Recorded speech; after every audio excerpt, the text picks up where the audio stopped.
Hello, Korean family, and welcome again. Welcome for another amazing episode on the Enlightened Path.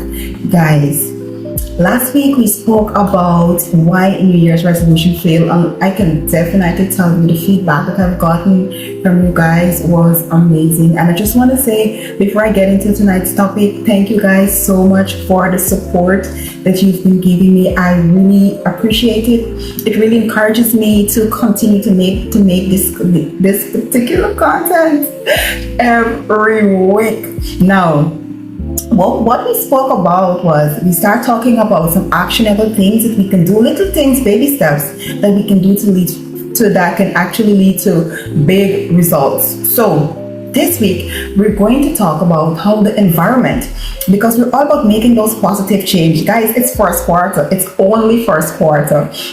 We can still make 2025 great. So this week, we are going to talk about how your environment affects your goal.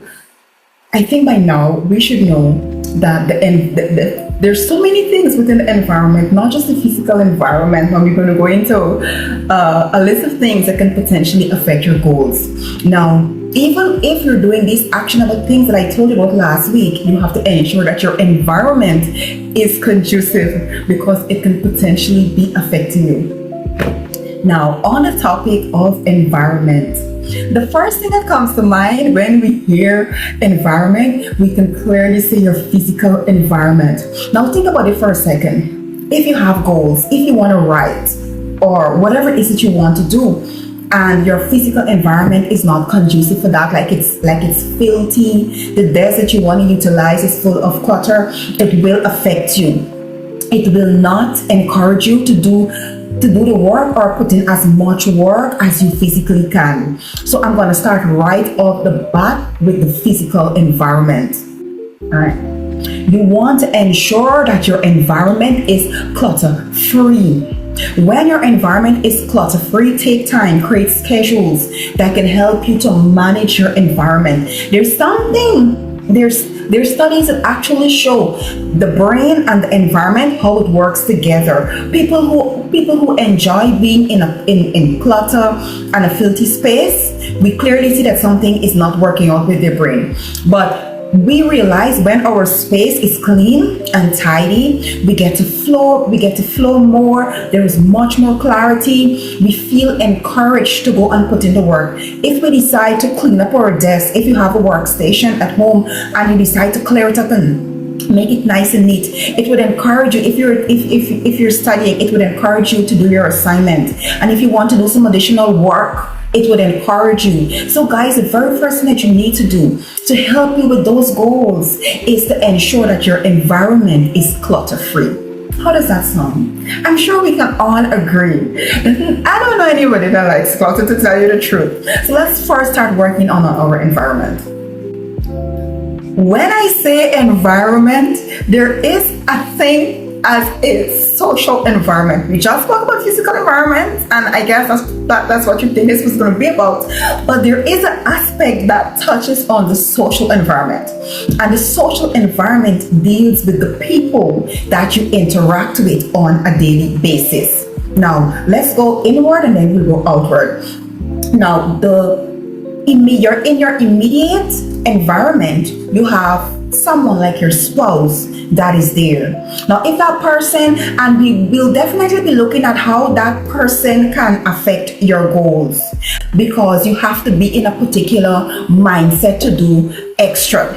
Because remember, the whole entire team of what we're talking about here is doing more than last year.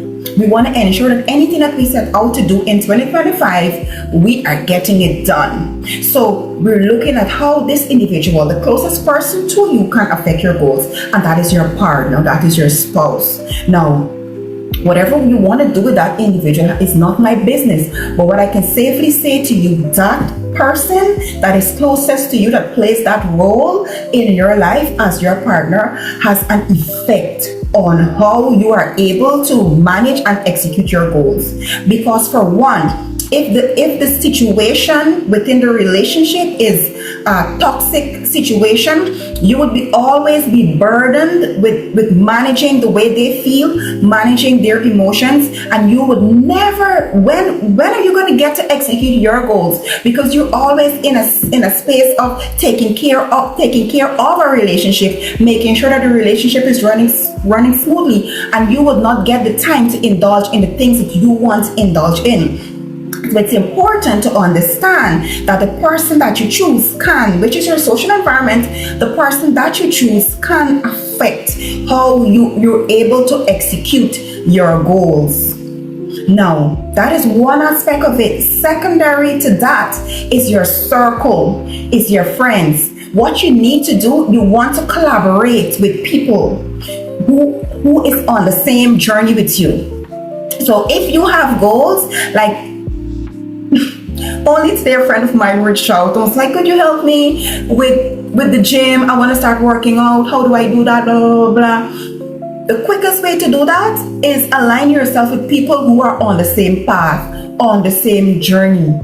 I've done it so many times. I look for these individuals. I seek them out. You have to do that. Sometimes the circle, the friends that you have, the support that you have, they're not working out for you. They may not have goals set for themselves, and because they don't have goals that is set for themselves, they cannot encourage you with your goal. Okay, and we all need support sometime or the other. I've gotten so much support. My support circle is so wide. I can't even stop giving gratitude for that. But I can tell you, this is me showing up here is not me. Is not me alone. I have a lot of support to help me to do what I'm doing. So I can safely say to you, your social environment dictates how much of your goals you are able to accomplish. Because if you don't have people that are on the same path as you, on the same journey as you, or as motivated as you are to get it done, more than likely it will not occur. There is an aspect to achieving your goals, and it has a lot to do with your emotional environment. This is a big one. So your emotional environment has everything to do with up here, your mindset, your self-talk, whether that talk is negative or positive. That is your emotional environment. A lot of you start doubting yourself even before you start. You have this grand idea. It is big. You know it's big, but why do you think you have it? You have it only because you are capable of having it. Why was it given to you and not me? It's because that is for you to execute and not me. Whatever thoughts I'm having, whatever goals I have was given to me because I am capable of executing, because that is within my reach to execute. Now you may have your goals handed to you and you are not executing because you already start doubting yourself. So your emotional environment is key. And I feel like this is the most, for me, for somebody else, it could be something completely different. But for me, the emotional environment is vital. You have to do something with the stresses of life. What are you doing? What are your coping mechanisms? Are your coping mechanisms TikTok, YouTube, Facebook drama? What are your coping mechanisms? Because all that is providing to you is cheap dopamine, which does not help you, which keeps you in the program which we're trying to undo right now. So as it is, you have to cater to your emotional environment. You must have something in place that you are doing that helps you, that really helps you. It doesn't have to be what I'm doing. My go-to thing is meditation, but what are you doing? You have to select something that helps you with your emotional environment, because you would not get the motivation that is necessary to even do anything that is in alignment with your goals. So your emotional environment is very, very, very important. You also want to monitor. You also want to monitor the negative self-talk. Now, it can happen. It happens to all of us. It happens to me. It happens to you. It happens to all of us. Now, when the negative self-talk comes, what do you do with it? Do you feed it? Do you encourage it? Do you say things like, oh, I could never do that? Oh, I don't have that skill set? What do you do when it will come? It will come. It's just what we are. It's part of this physical experience, right? Where we see things in the physical and it affects our mental. So what do? You must have something that you are holding on to, something that helps you to balance you out mentally, so that the goals that you're setting, when you decide to set those goals, no matter how small, whenever the stresses of life come, and they will, you are able to bounce back because your emotional environment is balanced. So there's this other thing that affects your goals, and it is your workplace environment. Some jobs leave you tattered and torn, beat up, to the point where your only focus is on getting what they need to get done for you. This is not what we're doing. This is not what this is about. This is the year where you start to prioritize you, where you start to focus on you. And if a workplace is draining you, you need to probably consider your options.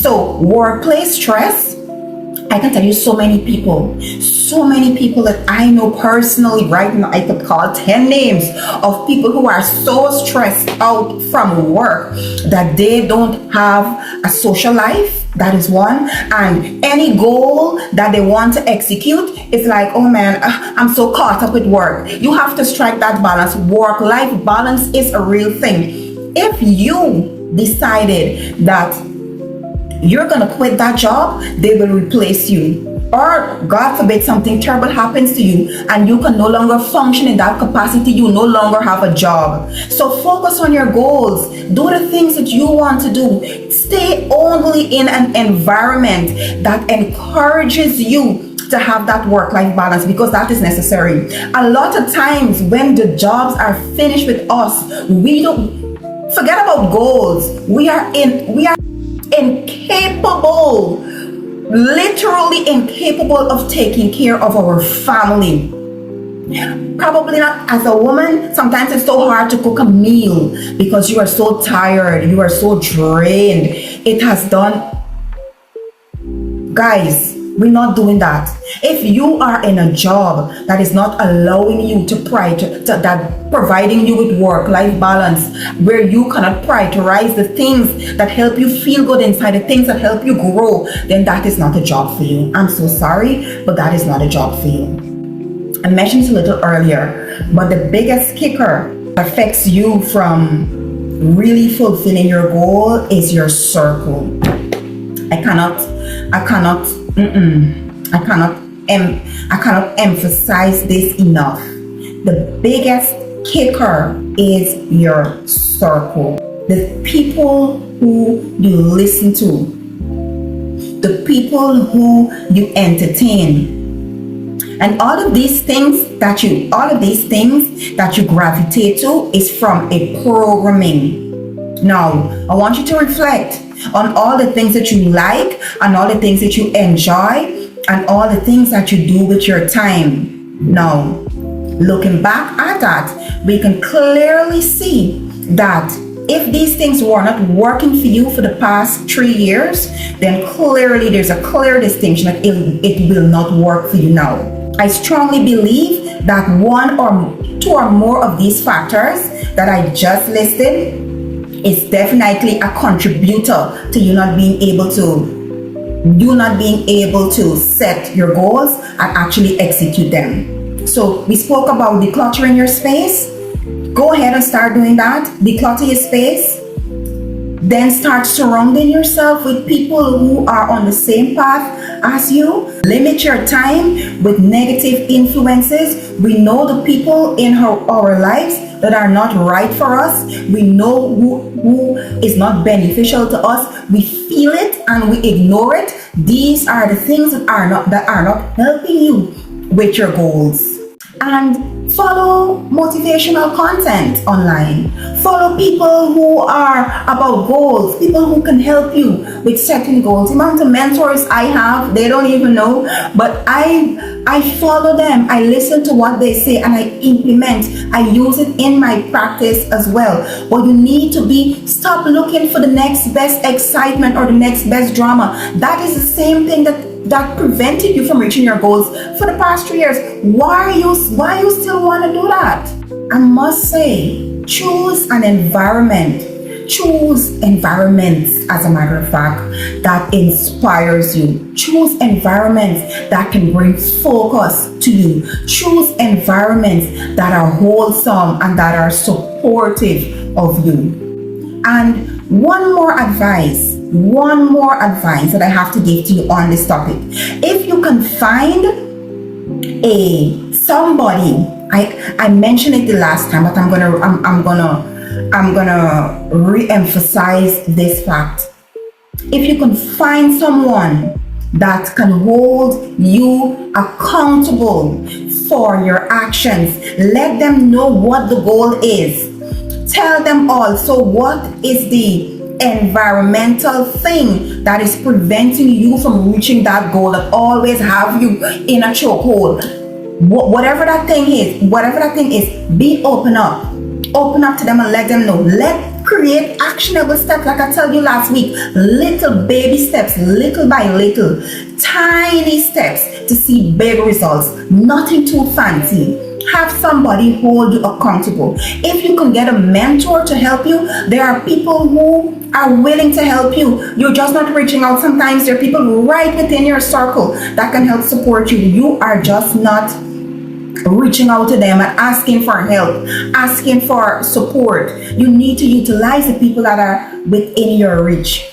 Okay, so guys, this is the topic for this week: how your environment can influence your goals. I do hope you take into consideration some of the things that I have said, and I do hope that you're able to use the information. For those of you who didn't watch the first video about why New Year's resolution fail, kindly, it's right under the channel. Go back and watch that video. But at the same time, guys, I just want to thank you so much for being a part of the Enlightened Path, and I definitely will see you again next week. Next week, we're going to delve into relationships. We're going to talk about the type of relationship so you can identify the type of relationship that you are in, whether it is a family relationship, whether it's a business relationship, whatever relationship, a romantic relationship, it doesn't matter. So we're gonna touch a little bit on those relationships, and you can see which can help you to create a better environment, because we know that the people closest to us are the ones who can affect us the most.